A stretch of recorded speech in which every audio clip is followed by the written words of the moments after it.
friends, and welcome back to 155 Books. My name is Shannon and today I have got a book haul for you. So I recently visited my lovely friend Sylvie from the TBR Diaries, and of course when I went to visit Sylvie, because we're both very bookish people, I came away from my visit with 9 books. I bought 3 of those books.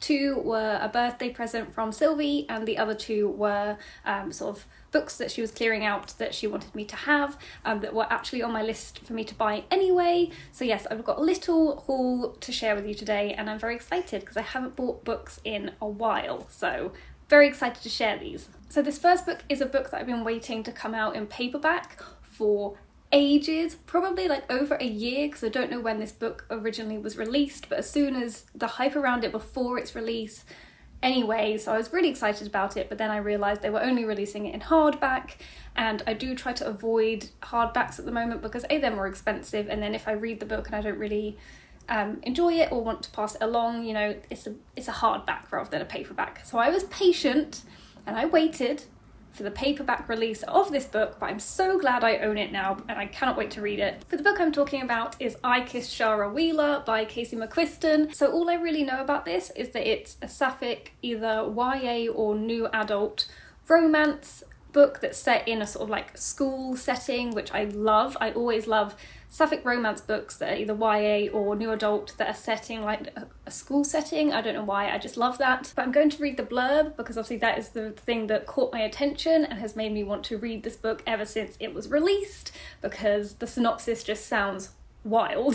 A month before graduating, the principal's perfect daughter, prom queen Shara Wheeler, kisses Chloe Green and vanishes. On a furious hunt for answers, Chloe finds she's not the only one Shara kissed. There's also Smith, Shara's longtime sweetheart, and Rory, Shara's bad boy neighbour. Thrown into an unlikely alliance, Chloe, Smith and Rory follow a trail of Shara's annoyingly cryptic clues, and Chloe starts to suspect there might be more to Shara than she thought.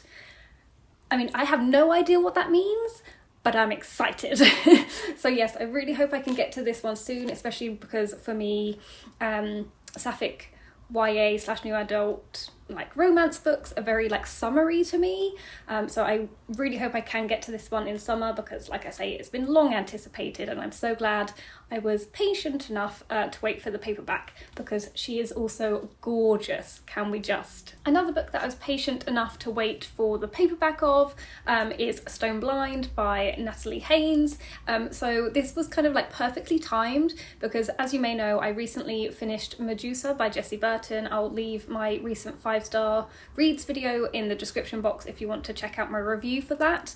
But that book really made me want to read Stone Blind, also because Charlotte from Coiny Reads did a recent review where she read both Medusa and Stone Blind and kind of gave her a review of both of them, and I don't know, it just again added my intrigue for this. And again, with it being perfectly timed, the paperback for this only recently came out, literally the Friday or the Thursday before my trip to go and visit Sylvie. So again, see, it was just meant to be. I was meant to buy this.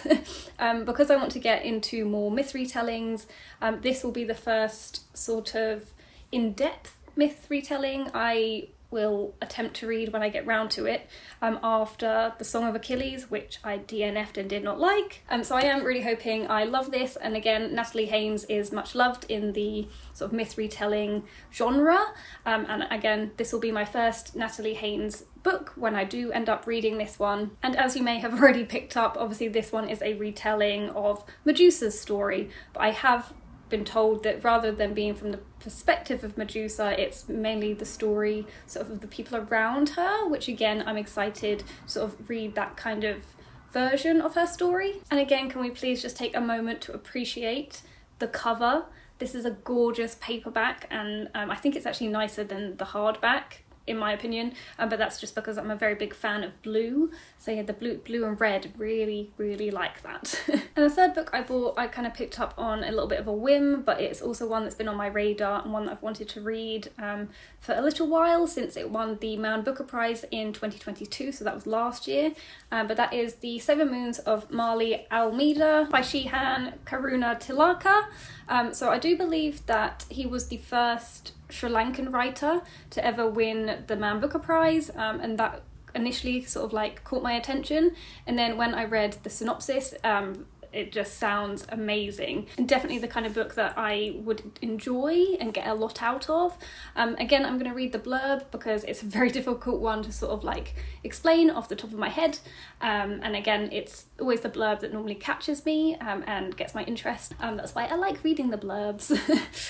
Colombo, 1990, Marley Almeida, war photographer, gambler and closet gay, has woken up dead in what seems like a celestial visa office. His dismembered body is sinking in the Biera Lake and he has no idea who killed him.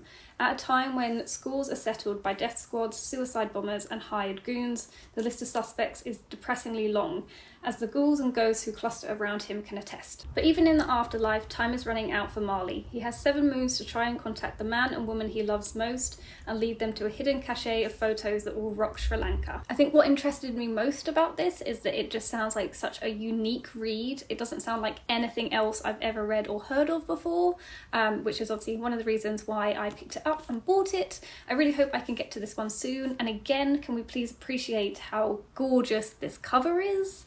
So many gorgeous covers. Now, these next 2 books are the books that Sylvie gifted me for my birthday. She kept a hold of them until I went to go and visit her. My birthday was a while ago, but still I love receiving birthday presents like later.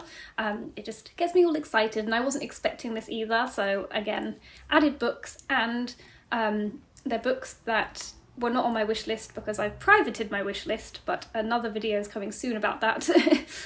So they're reads that I hadn't even heard of before, and I kind of love that when you get gifted books that, you know, you don't know about, because it's sort of like opening your horizons. But the first book that she gifted to me is BFFs, The Radical Potential of Female Friendships by Anahit Beruz. So it's kind of like a collection of essays examining the power of female friendships, not as something lesser, but as a site of radical intimacy, as told through the cultural touchstones around us.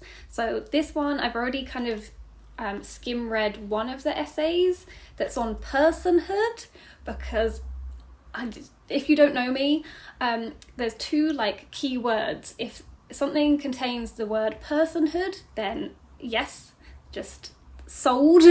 And the second one is landscapes. So if a book has either of those things on the blurb, or in like, you know, the titles of the essays, then yes, it's for me. So I can already tell that this is one I'm going to get a lot out of, and I cannot wait to read it, and like I say, share my thoughts on it, and especially read the essay on personhood. And this next book is gorgeous and sounds so intriguing and is so up my street, because again, it contains the word landscapes on the blurb, and it's just everything that I didn't know I needed in my life. And yes, I'm just so excited, and again, it's beautiful, but it's these lovely collection of stories called Foxfire, Wolfskin and Other Stories of Shape-Shifting Women by Sharon Blackie. I'm gonna again read the blurb because I just read it and fell in love. Charged with positivity and power, this memorable collection is an extraordinary impression into the bodies, voices, mindscapes and landscapes of the shape-shifting women of our native folklore. And then it says further down, it's drawing on myth and fairy tales found around Europe, from Croatia to Sweden, Ireland to Russia. Sharon Blackie brings to life women's remarkable ability to transform themselves in the face of seemingly impossible circumstances. Yes, please. Just yes, please. Yes, please. Yes, please. Yes, please. So yeah, Sylvie just hit the nail on the head with this one, and this will probably be an autumn read for me, and I cannot wait for the time I sit down and I just devour this, because I'm telling you already, this is going to be a 5-star read for me.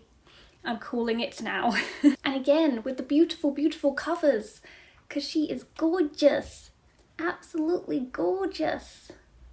Yes. And the final 2 books are a duology, and the first book in this series was one that was on my list for me to buy when I went to go and visit Sylvie, because we went to go and see an open air performance of Romeo and Juliet, which was amazing. And to tie in with that, I wanted to buy These Violent Delights by Chloe Gong. And like I say, Sylvie was having a clear out, and she wondered if I would like these amazing hardcovers of the entire duology.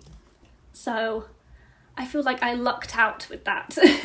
As you guys know, I am a very big Shakespeare fan, and this series has been obviously on my radar for a while because of the whole, it is essentially a retelling of Romeo and Juliet, but it's set in Shanghai. And that is literally all I know about this series, and that's all I want to know going in. Even if it's a loose retelling, I'm okay with that. Again, it's just all the things I love. It's fantasy, Shakespeare retelling, set in Shanghai in 1920, so historical, all the things I adore. So yes, I need to finish off some series before I start another series, but again, just the need to just abandon everything I'm currently reading and devour this series is very strong right now. So that's it for this haul video. I hope you guys enjoyed it. Please let me know in the comments the last book you bought, or a book that you're really excited about getting around to reading, because I said that so many times in this video. Thank you guys so much for watching as always, and I'll see you soon in my next video. Bye!